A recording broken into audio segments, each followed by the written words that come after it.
Hello বন্ধুরা, তোমরা কেমন আছো? আমি ভালো আছি। আজকে একটা নতুন রেসিপি নিয়ে এসেছি। আজ আমাদের বাড়িতে বেশিরভাগ সকলেরই বাড়িতে চিঁড়ে বাড়িতেই থাকে। আর ঘরোয়া পদ্ধতিতেই চিঁড়ে দিয়ে চিঁড়েগুলো যাতে নষ্ট না হয় সেই জন্য আমি আজকে একটা নতুন ধরনের রেসিপি তোমাদের সাথে শেয়ার করছি। দেখো, প্রথমে আমাদের কী কী লাগছে। আলু লাগবে, তারপর পেঁয়াজ। দেখো, এখানে আমরা পেঁয়াজটাকে আগে থেকে ভেজে নিচ্ছি। পেঁয়াজটাকে বেশি কুচো কুচো করা যাবে না, একদম ছোট্ট ছোট্ট সেই টুটি ফ্রুটি যেমন হয় ওই আকৃতির কেটে নিতে হবে। কেটে নিয়ে আমি এখন ভাজতে দিয়ে দিচ্ছি। দেখো, ধনে পাতা রেখেছি, তোমরা এটা স্কিপ করতে পারো, না থাকলে এই দেখো এখানে চিঁড়েটাকে ভিজিয়ে জলটা ছেঁকে ফেলে দিয়ে নিয়ে নিয়েছি। এখানে রয়েছে আলু, গ্রেট করে নিয়েছি। এবারে আমরা পেঁয়াজটাকে ভালো করে ভেজে নিচ্ছি। পেঁয়াজটাকে শুধু ভাজবো না, পেঁয়াজের সাথে 2-4টে লঙ্কা দিয়ে দেব। দেখো, এবার আমরা হলুদ দিয়ে দিলাম, এরপর দিয়ে দিচ্ছি একটু লঙ্কা গুঁড়ো। এর মধ্যে তোমাদের মশলা দিয়ে ভালো করে কষিয়ে নিতে হবে পেঁয়াজটাকে, কারণ এই পেঁয়াজটাই হবে ভেতরের মশলাটার সাথে মিশে যাবে। তো যাই হোক, তোমরা দেখতে থাকো। এই হচ্ছে মশলাটাকে এরমভাবে একটু নেড়ে নিতে হবে। তারপরে আমাদের যে ভিজিয়ে তুলে নেওয়া চিঁড়েগুলো ছিল সেগুলো আমাদের দিয়ে দিতে হবে। দেখো, আমরা চিঁড়েগুলোকে দিয়ে দিচ্ছি। চিঁড়েগুলো যেহেতু ডেলা ডেলা ছিল সেহেতু আমরা চিঁড়েগুলোকে একটু ভেঙে ভেঙে দিয়ে দিলাম। দিয়ে একটু ভালো করে মিশিয়ে নিচ্ছি চিঁড়েগুলোকে। তোমরা দেখতে থাকো।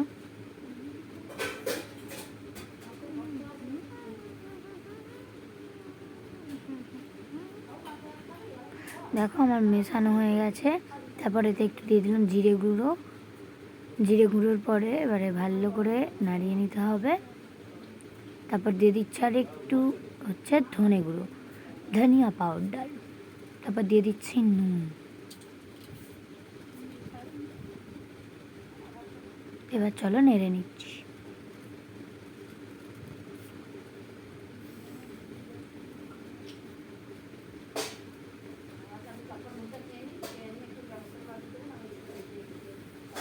দেখো, নাড়া হয়ে গেছে। এবার এটাকে আমরা নামিয়ে নেব। এই দেখো, এখানে আমাদের লাগবে বিস্কুটের গুঁড়ো।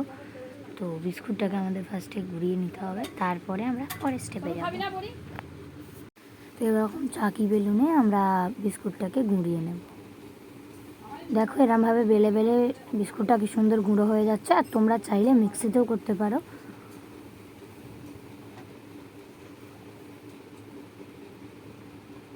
তো এবার বন্ধুরা, বিস্কুটের গুঁড়োটাকে আমরা তুলে নিচ্ছি।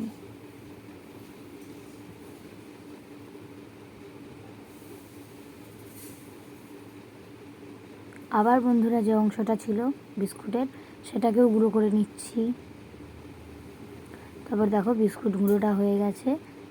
এবার চলো কি করি সেটা দেখাই। এবারে ধনে পাতাগুলোকে আমাদের সেই মশলার মধ্যে দিয়ে নেড়ে নিতে হবে। ধনে পাতাটা দিয়ে নেড়ে নিলাম। এবার বন্ধুরা দেখো, কি সুন্দর দেখতে লাগছে। আমাদের মশলার সাথে একদম মিশে গেছে, আর কি সুন্দর দেখতে লাগছে। তো এবার এটা আমরা একটা প্লেটে তুলে নেব। তুলে নেওয়ার পরে এবার তুলে নেওয়াটা দেখতে থাকো। তুলে নিয়ে আমরা এবার তারপরে দেখানো যাবে নেক্সট স্টেপ। এই যে হয়ে গেছে, দেখো।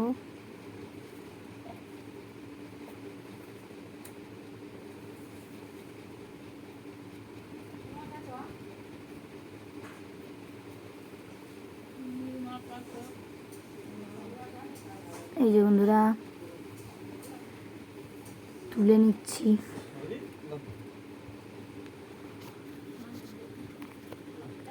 তুলে নেওয়া হয়ে গেল বন্ধুরা। এই দেখো, তুলে নিলাম। আর তো বন্ধুরা, এই দেখো, এটা কি সুন্দর উঠে এলো, খুব সুন্দর দেখতে লাগছে। তো এবারে আমরা কড়াটাকে আগে একবার পরিষ্কার করে নেবো, না পরিষ্কার করলে এটা ভাজতে অসুবিধা হবে। এবারে আমরা একটা বাটিতে একটু ময়দা নিয়ে নেব। ময়দাটা নিয়ে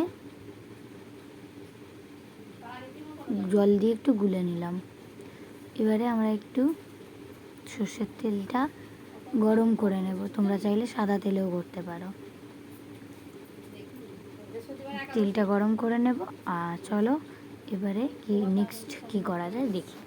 তারপরে একটু নুন আমরা ওই ময়দার বাটিতে দিয়ে দিলাম। তারপরে একটু জল দিয়ে গুলে নিচ্ছি। দেখো আমরা ময়দাটা একটা নুন দিয়ে, শুধু জল আর নুন দিয়ে গুলে নিচ্ছি।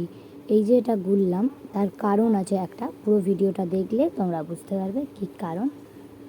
তো চলো দেখতে থাকো, আশা করছি ভালো লাগবে। আর যদি ভিডিওটা ভালো লাগে থাকে একটা লাইক করে দিও, কমেন্ট করে দিও, অ্যান্ড শেয়ার করে দিও, যাতে অন্যজনে দেখতে পায়, সেই জন্য শেয়ার করে দিও। আর তোমরা আমার চ্যানেলে যদি নতুন হয়ে থাকো চ্যানেলটাকে সাবস্ক্রাইব করে দিও। তো দেখো আমার এটা ফ্যাটানো হয়ে গেছে। এটা বেশি পাতলাও হবে না, বেশি ঘনও হবে না, এরকমই হবে। দেখো এটা আমার গোলানো হয়ে গেছে গাইস, আর তেলটাও এদিকে গরম হয়ে গেছে। এবার একটার পর একটা তৈরি করে আমরা ভাজতে থাকবো। এবার দেখাই তৈরি করাটা। এই যে আমাদের ওই মিশ্রণটা ছিল, পুরটা, ওটাকে একটু ভালো করে আমরা কাটলেটের শেপ দিয়ে দেবো। হ্যাঁ, তোমাদের তো বলিনি, আজকে বানাচ্ছি চিঁড়ের কাটলেট, যেটা একদমই ভিন্ন রেসিপি, ভিন্ন স্বাদের খেতে, নতুনত্ব রেসিপি আর ভিন্ন স্বাদেরও। তো এই দেখো আমরা কাটলেট অনুযায়ী শেপ দিয়ে দিই, কাটলেটের মতো শেপ দিয়ে নিলাম। নিয়ে এবারে আমরা যে ওই ময়দার এটা ছিল ডোবানো জলটাও, ঘোলানো জলটা, ওটাতে দিয়ে এবারে আমরা কি করব, যে বিস্কুট গুঁড়োটা ছিল তাতে, এই যে দেখো একটু মোটা করেই ডোবাবে এটাতে। তারপরে বিস্কুটের গুঁড়োটাকে ভালো করে দিয়ে ম্যাশ করে নেবে, মাখিয়ে নিলে সুবিধা হবে। মাখিয়ে নিলে এটা একটু কড়মড়ে হবে। দেখো তেলটা গরম হয়ে গেছে, আর আমরা এদিকে এটাকে দিয়ে ভেজে নিচ্ছি। দেখো গাইস,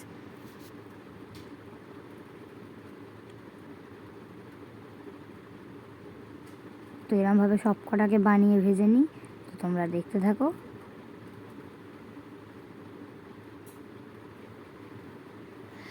এগুলো একটু লাল লাল করেই ভাজবে বন্ধুরা, যাতে খেতে মানে হলে ভেতরটাও পুরটা হয়ে যায়। আর এই দেখো আমরা এরমভাবে সবগুলো বানিয়ে নিয়েছি, আর এই কটা পড়ে আছে। তো এগুলোও ভেজে নিয়ে তোমাদের সাথে দেখা হচ্ছে। তো বন্ধুরা ভেজে নিয়েছি, আর দেখো এটা কত সুন্দর দেখতে লাগছে। আর বন্ধুরা এই যে তোমরা এর মধ্যে যে সস দেখতে পাচ্ছ, এই সসটাও কিন্তু এই দেখো এরকম, এই যে সসটা তোমরা দেখতে পাচ্ছ, এই সসটাও কিন্তু আমার নিজের হাতের তৈরি।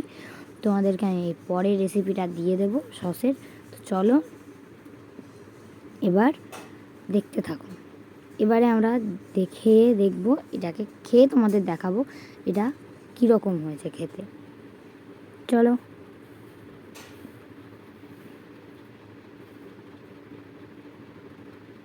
এই যে দেখো আমার বানানো হয়ে গেছে। এবারে আমি আমার ছেলেকে দিয়ে টেস্ট করাবো। এই যে দেখো কাটলেটটা ভেঙে নিলাম, ভেঙে নিয়ে সস দিয়ে, তো গাইস দেখো দিয়ে দিলাম। তো দেখলে বন্ধুরা ওর রিয়াকশানটাও পেলে। তো সত্যি খুব সুন্দর খেতে হয়েছিল, ধারণার বাইরে।